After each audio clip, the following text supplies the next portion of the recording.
Hello there, everyone, and welcome back to the channel. My name is Botox Games. Today we are talking about the 4 coveted remasters on Nintendo Switch, and why I think it might be time to give up on them, at least for the near future. So I am, of course, talking about Wind Waker HD, Twilight Princess HD, Metroid Prime 2 Remastered, and Metroid Prime 3 Remastered. These 4 games, it's like the 4 horsemen of the apocalypse. People have been begging and speculating and theorizing fake rumors, real rumors that I feel like were real, but then they weren't real. Like, there has been so much smoke for these 4 games coming to Nintendo Switch for, I mean, literally the entire generation. We were talking about Metroid Prime Trilogy back in, I want to say, 2018.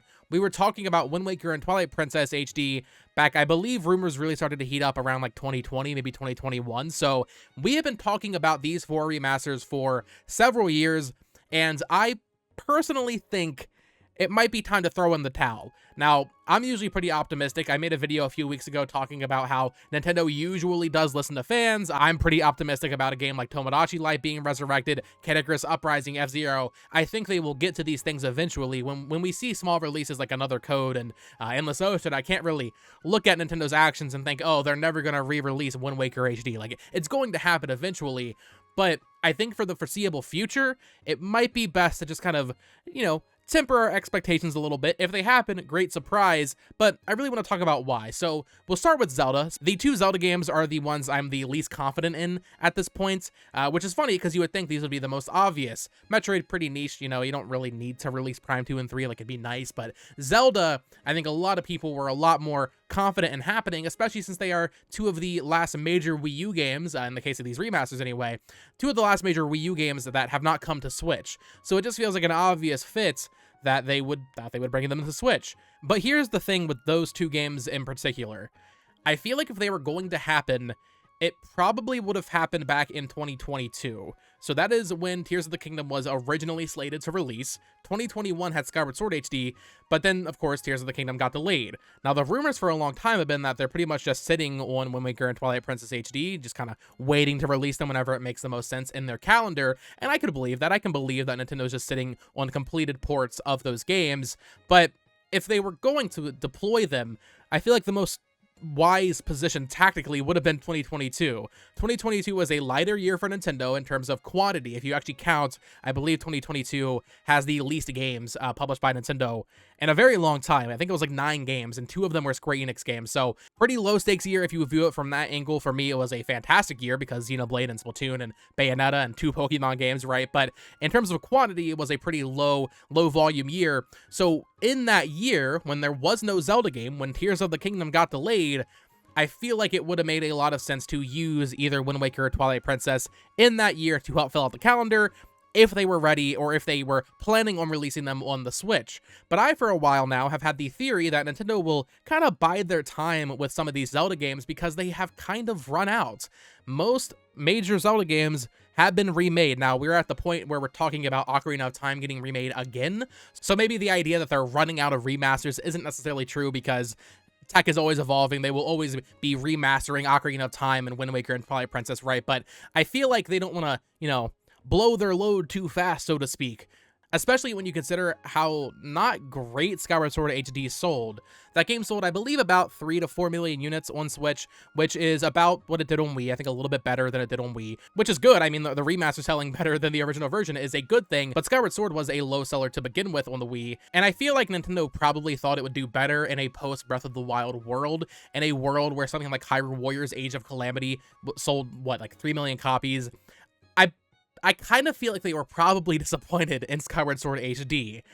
So I feel like, given how well that did, the first traditional 3D Zelda release after Breath of the Wild, I feel like they're going to try to be a little bit more tactical when it comes to the release timing for Wind Waker HD and Twilight Princess HD come out. Specifically, what I'm referring to is the movie. I think they will wait until Zelda gets its movie, which will probably be like, 2027, I want to say? Maybe 2028. So I feel like that's the time to release it. Now, they might still be Switch games even in 2027 if Nintendo does keep supporting this thing for many years to come, even after the Switch 2 releases, but I feel like releasing them a little bit closer to the movie might make more sense from a strategy standpoint, especially when you look at what they did with the Mario movie and how, yes, during the Mario movie promotion, they were promoting a lot of older Mario games. Like, I remember seeing ads for Tennis Aces and Super Mario Party and 3D World plus Bowser's Fury, but very quickly after they barraged us with a ton of Mario games. We're still in the Mario barrage, and we're seeing a boost in sales for a lot of those games because of how well the Mario movie did. I could totally see Nintendo employing a similar strategy or tactic with the Zelda movie, where maybe right before the Zelda movie comes out, they release Wind Waker and Twilight Princess, or right after they release the Zelda movie, they release these remasters, just to kind of boost sales a little bit, given that Skyward Sword HD, I would say, underperformed, probably by their standards. Of course, we don't actually know what their expectation was. So yeah, I think Wind Waker and Twilight Princess are still years away. I know that might be a gut punch for a lot of people. I would love to replay these games on my Nintendo Switch. And I will say, like, yeah, maybe they'll come out next year. We usually get one Zelda game a year. I do think they will have something for Switch 2, which will, either release in 2025, maybe the Zelda game comes out in early 2026, but I imagine within the first 12 months of the Switch 2 releasing, there will be a Zelda game, so I don't really know if they need one on Switch 1 in 2025, but, I mean, that depends on how you feel about it. Maybe you don't think the Switch 2 is coming out next year, in which case, then yeah, in that scenario, then maybe Wind Waker or Twilight Princess would make sense in 2025, but I just feel like there will be something on the Switch 2, and I do think that's coming out next year, early next year, so I don't know if there'd really be space for whatever this new thing is on Switch 2, be that an Ocarina remake even, or something else entirely. I don't know if there's room for that, and Wind Waker and Twilight Princess, if that makes sense. And also, just to talk about it, man, they are not selling these games together. I don't want to be the bearer of bad news, and maybe Nintendo will delightfully surprise me, but if they're selling Luigi's Mansion 2 HD for $60 and Paper Mario 1,000 Year Door for $60, hell, if they're selling Mario vs. Donkey Kong for $50, you better believe they are going to sell Wind Waker HD, one of the most beloved Zelda games. You better believe they're going to sell that for $60, and you better believe they're going to sell Twilight Princess HD, one of the best-selling Zelda games on GameCube and Wii, of course. You better get ready to see that $60 price tag on both of these games individually, even released at separate times. I mean, I think Wind Waker would come first. I think that makes the most sense. Twilight Princess is interesting in that I honestly, we're talking a lot about Ocarina remake, and if that happens, you can assume there will be a Majora's Mask remake eventually. Given the cultural power of Twilight Princess, even though it is a pretty controversial game in the series, I would not be shocked, given how well it sold on Wii, if Nintendo looks at that and says, well, maybe, if Ocarina remake does well and Majora's Mask remake does well, maybe we just remake Twilight Princess and make it look like that Wii U tech demo. Maybe that's the fanboy's dream in me speaking, but I don't know. I could see that happening. Wind Waker, I don't think needs a remake. I think most people would agree that game doesn't really need remade. But Twilight Princess, yeah, that game needs remade. So I'm pretty confident that we won't be seeing Wind Waker or Twilight Princess anytime soon. Now, I would love to be wrong. Maybe we get a September Direct, and I'm proven wrong very soon after this video goes live, but I'm pretty confident in saying that we won't be seeing them for a while. But what about Metroid? We had Metroid Prime remastered back in 2023. We got the trailer for Metroid Prime 4 Beyond in June 2024. Where's Prime 2 and 3? It seems very logical that we would get Prime 2 and 3. And I'm a little more confident in this happening. Like, I could see this happening more than Zelda. I will say that right off the bat. I do think there is a greater chance that Nintendo brings Prime 2 and 3 to the Switch than Wind Waker and Twilight Princess at this moment in time. But if Prime 4 is releasing, I would say in the first half of 2025, right now it's just kind of a general 2025.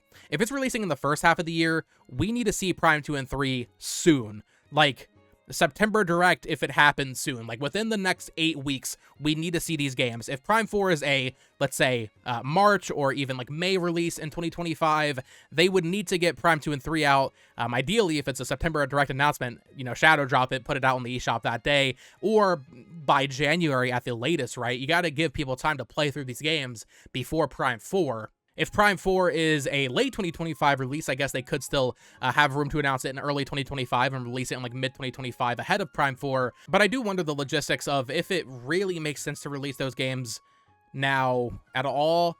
I mean, it can't really hurt, right? If they're really simple ports like Pikmin 1 and 2 were on the eShop last year, then sure.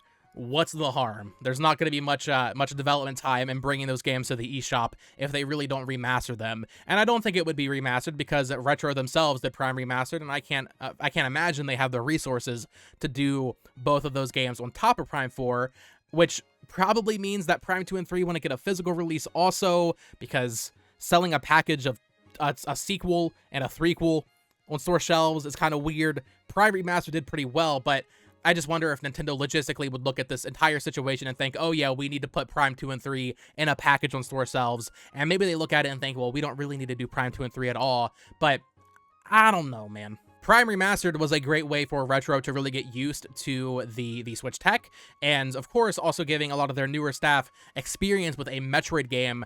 They don't need that now, so Prime 2 and 3 isn't as obvious as Prime 1 Remastered was, at least in my opinion. Initially, the idea of a Prime Trilogy Remastered, that would have been the ideal scenario, right? We get all three of them in one package, which now that I think about it, maybe those rumors played a part in Nintendo releasing Prime Remastered for $40, because there were so many rumors about Prime Trilogy. If one game had come out at $60, people would have been so angry. I feel like that might have actually played a part in it, but yeah, I don't know. I mean, I'd be curious to hear what you guys think in the comments down below. Do you think Prime 2 and 3 still make sense, even if they are straight GameCube ports? Would they get a physical release? Like, I just don't know if that really makes sense. As someone who loves collecting physical Switch games and loves supporting physical media, I just wonder, would that sell on store shelves? But like I said earlier, I do think that Prime 2 and 3 are likelier to happen soon than Wind Waker and Twilight Princess, though Wind Waker and Twilight Princess are inevitable later down the line. Prime 2 and 3, straight up, could just, like, not happen for a while. Like, a while. If they don't happen before Prime 4, I don't really know. I mean, I guess they could release them after Prime 4, like, soon after, but that'd be kind of weird. Whereas with Wind Waker and Twilight Princess, those are, like, guaranteed to happen, just maybe way down the line, if that makes sense. So, I don't know. I'm rambling at this point. Of course, let me know how you all feel down in the comments below. I know this is kind of a Debbie Downer of a video, but it's been something I've been thinking about as we keep seeing people talk about these 4 specific remasters on repeat every week, every month, every day, every hour, every year for the past half a decade. We've been talking about this set of 4 games. And I gotta be honest, as much as I want them, I'm kind of tired of it, which is why I'm making this video. So with all that said, of course, let me know your thoughts down in the comments below. Subscribe here for more Nintendo Switch news, discussions, theories, speculation, all of that fun stuff. Subscribe to my new channel at It's Amiibo for collecting content. I posted a video over there today about Switch games you should maybe consider buying before they get expensive, so definitely go check out that. I would very much appreciate it. And you can follow me on Twitter at BoTalksGames. Until next time, folks, peace.